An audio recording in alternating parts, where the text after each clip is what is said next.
Varsity Club, welcome back, and I got a little surprise for you today. You guys have been tweeting me, you've been DMing me, you've been sending me messages on every platform, you've been leaving comments on YouTube, you've been asking for one simple thing, and I haven't done it yet. Psych! I've done it. You have been asking me for an NBA 2K21 My League, or it's now called My NBA series in this channel, an expansion franchise specifically. Happy to let you guys know, it starts now. Okay, bro, it's taking you so long. You want to know why it's taking me so long?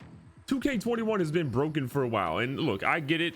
COVID, a whole next gen thing they got to put out. It's tough. I have spent over 10 hours trying to make this happen. I just want to put that out there. This video, to get to this point, has taken me 10 hours of work to get around the brokenness that is 2K21's My NBA right now, with not being able to get things to work properly, whether it's logos or teams or uploading stuff or whatever. It's been a broken mess, but simply because you guys have been blowing up my messages saying, Where's the series, good game, bro? well, I'm bringing it to you. So if you were hyped, leave me a thumbs up in this video. Subscribe if you haven't. I'm about to unveil the team right now. Ladies and gentlemen, you were looking at your Vancouver Kodiaks. That's right. A team is coming back to Vancouver. Did I make a shot? Of course you missed it. But that's right. A team is coming back to Vancouver, and Good game, bro. The Kodiaks were just like the Grizzlies. I know. But the Grizzlies started in Vancouver, so I want to bring a bear back to Vancouver, but we couldn't do the Grizzlies. That name is taken, so now they're the Kodiaks. Now here's your first look at the official logo. Now Memphis has went ahead and sort of abandoned this style of logo and went a different route. They have a bigger picture featuring the bear. I think this is a dope logo, and I wanted to go ahead and use it. It gives me sort of a Toronto Raptors vibe with the cartoon aspect of it, but I love it. Our team colors are very simple. Obviously, they're very similar, if not identical, to what Vancouver used when they were back home in Vancouver. From what the arena actually looks like, here is your best look at what essentially is going to be. So the seats are kind of a teal looking color. They're going to be the Amazon arena. If you have a better arena idea, leave me a comment down below right now and tell me what it should ultimately be. And also, you see those little advertisements like over here? We're going to eventually change those to be have some Easter eggs. You remember the previous series, we had the Dwight Powell banner. Some things like that I'm sure will show up. But for now, we got some great things that are on there right now, and they'll be there for a little bit. So underneath the baseline, you're going to see Vancouver, and you're going to see the Kodiaks there. And then as you can see throughout the entire thing, I mean, the floor, I think, just looks phenomenal. I think when we get people packed into the arena, it's going to look incredible. We've got the logo on one side. You have the Toronto Leaf on the other side. It looks good in my opinion. But the jerseys are what I want to talk about today. Look at what we've got right here. I mean, these look, in my opinion, phenomenal. If you got feedback, let me know. But if you tell me these are ugly, I don't trust your opinion. So in the front of the jersey, we have Vancouver, so the type logo. Then we have the numbers, which I think look pretty cool as well. But the big thing you're gonna notice in the white jersey is very subtle. We have sort of a mountain range that's shown, and it sort of peaks and valleys, goes throughout. You're also gonna see the Toronto Leaf on the left side of the player shorts, along with a kind of a piping pattern there. I think these look really good, and that's just the home uniform. The away uniforms are good, but I think maybe they could be a little better. Leave me some comments down below with how I could improve them, but ultimately, let's get a look at it.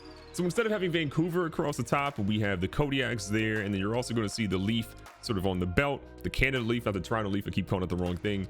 And then also on the shorts, the left-hand side, the piping's there, different color this time. You're seeing the actual logo, and then again, the mountain ranges go throughout the entire thing. So again, solid, not my favorite, but they still look pretty good.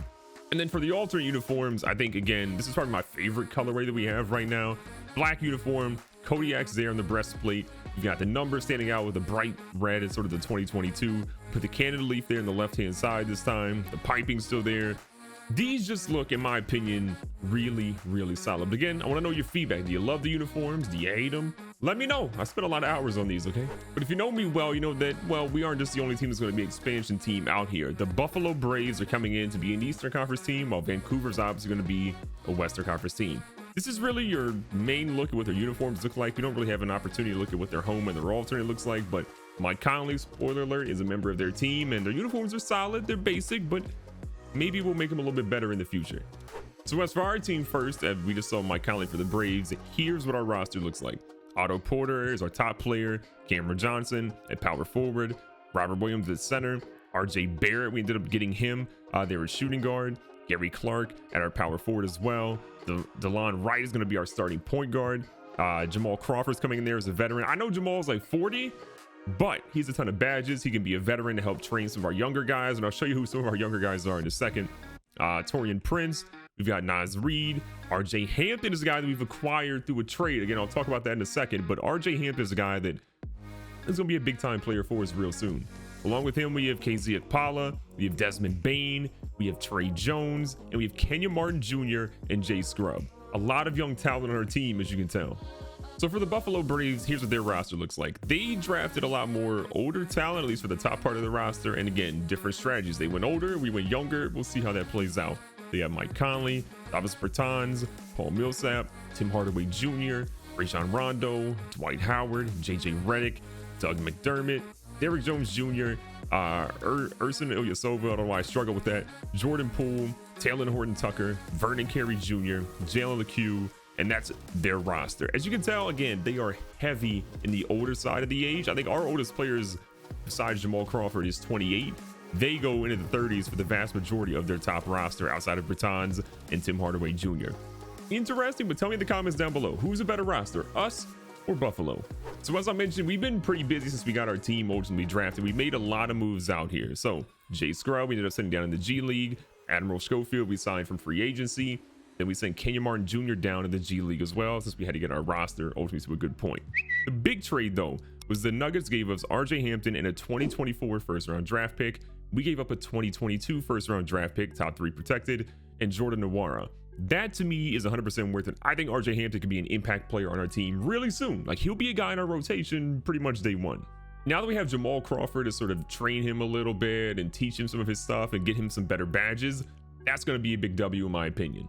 And then once we had Admiral Schofield and we realized we didn't really need him anymore, we ended up trading him out for a 2024 second rounder and 2025 second rounder from the Chicago Bulls. And then Jamal Crawford, again, you saw, signed him on a pretty minimum deal. So in terms of our rotation, we have DeLon Wright at point guard, RJ Barrett at shooting guard, Otto Porter at small forward, Cam Johnson at power forward, and Robert Williams at center. There is a chance, I'm sure, at some point that DeLon Wright will lose his starting job and we'll see RJ Hampton come in and take that over. But at least for right now, we got to get RJ Hampton some more minutes, improve that jump shot, and let him get a flow of the offense going. For our bench, we have RJ Hampton coming in as our 6th man. We have Gary Clark, Naz Reid, KZ Akpala, Torian Prince, and Trey Jones basically getting all of our minutes with Desmond Bain there as well. Jamal Crawford, I love you, one of my favorite players of all time, but you're probably not going to play. Another one of the big reasons why this series took a little bit longer than what it usually would have taken is that free agency didn't start until like a couple of days ago. So with that being said, a lot of the big name players have been signed. Most of the movement has been solidified. Gordon Hayward's in the Hornets, as well as the rookies are in the game as well. LaMelo Ball is going to be in the Hornets. And if we go over to like the Timberwolves, for example, you're going to see, oops, went right by him, Anthony Edwards is there as well with the face scan. So I wanted the 2K official roster as well as someone who can make sure that the roster was as up to date as possible, and ultimately we got that. One of the biggest things that I wanted to talk to you guys about is the draft class. This is going to be a hot topic. Some people are going to love the direction I'm going, and some of you might hate the direction that I'm going. And look, we got to go full screen almost in this one, because to be honest with you guys, if you watch my Madden content, you know that I do sort of created draft classes where I go through and hand create these incredible fictional draft classes that have no real players, but maybe some of the players are modeled after real players. And to me, that builds a stronger universe where you guys don't have any predetermined biases of, oh, you should have drafted, you know, Chet Holmgren, or you should have drafted Imani Bates or something of that nature. These are all guys that I want you guys to learn about and find and say, you know what, I think Oscar Stokes is the guy, or maybe Felix Terry's a bust, or Jacoby Reynolds is the best, or Demetrius Fry's the top guy. I want you guys to care about these players just like you do in the Madden franchise as well.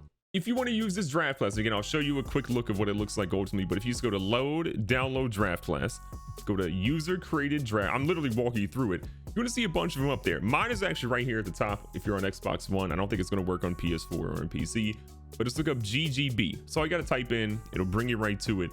There's going to be other people out here that have realistic draft classes. You've heard my spiels why we're not going to use that, but I'm going to have GGB fictional classes for every single year that you're playing this game.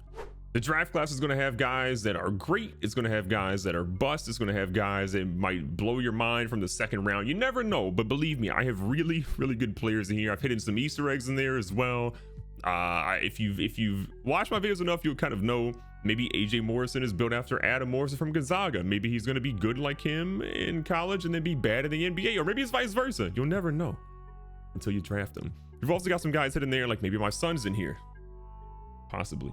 You never know. But anyways, There's about 40 to 60 players that I feel I've handpicked, and I've done pretty much everything you can possibly do for them. So check out the draft class, download it, and then leave me the comment down below and tell me who your favorite players you've ultimately drafted out of these has been. Believe me, there's some Easter eggs in there. There's some really talented players. You're gonna want to check it out for sure. And then one of the last things to touch on, which is basically the player mentorship. I know I touched on it earlier, but a lot of you guys will yell at me and say I didn't use it. So RJ Barrett is being trained by DeLon Wright. We're working on teardropper, corner specialist, and then bullet pass for him, which will get him to a much better spot. He's not the only one though. If you go through, we also have our focus on RJ Hampton, again training with Jamal Crawford. So his focus here is going to be on volume shooter, on ankle breaker, and then the last I believe is quick first step. If we can get him all of those by, you know, a little after the All-Star break, which is what it's currently scheduled to be, that is a giant W. And then one of the last major pieces here is Otto Porter is the only guy we really have on the trade block. We did go through and look at some possible trades for him, and honestly wasn't super happy with the majority of them. Again, we'll go through them really quickly to see what you can ultimately see what the offers are. But Tim Hardaway Jr., Derrick Jones Jr., Thad Young, Kevin Love, Gorgie Dang, Kyle Anderson, Capella and Snell, Iguodala and Miles Leonard. That's a terrible deal, to be perfectly honest with you. Rozier and Cody Zeller, Favors and Ingles. Buddy Hield is intriguing, but that salary is not so much. Mitchell Robinson is kind of a W. Honestly, I've thought about taking this one a couple of times, but I don't want to give up a first round pick. But Mitchell Robinson is really good, and I could see him possibly working here. Fournier, Farouk Aminu, Dwight Powell. No Dwight Powell slander. His contract's not too bad. We could stomach that. But I don't want to give up Jamal Crawford because he's really the big piece to trade to training RJ Hampton. Balake Griffin, Norman Powell, Patrick McCaw. Aldridge is super old right now. Horford, no thank you. 81 million on 3 years. God bless you, OKC. But again, that's the ultimate draft picks that they're offering for us. Nothing super intriguing right now, in my opinion. So that is your official look at what the Vancouver Kodiaks are rocking with. And again, the Buffalo Braves, you got to look at their franchise as well. I want to know in the comments down below, which team do you think will be better and why? Don't just say This team, that team. give me an actual reason as to why you think they'll be better. I know a lot of you little sausage finger murphers are going to come out here telling me in the comments down below, oh, trade for this player. Why don't you trade for Zion Williamson or trade for this person? It's impossible. You can't do it. Chill. This series though will be fun. It'll be a blast. It'll be a heck of a journey. All that I ask from you guys is just support this series as much as you can. When I drop a video, make sure you go ahead and watch it ASAP. Hit the little bell notification icon and make sure you can watch all my videos. Subscribe if you haven't, and leave a thumbs up on this video because believe me, it took a long time to get here. Thanks for being patient with me. Thanks for all the support, and I'll catch you guys in the next one real soon.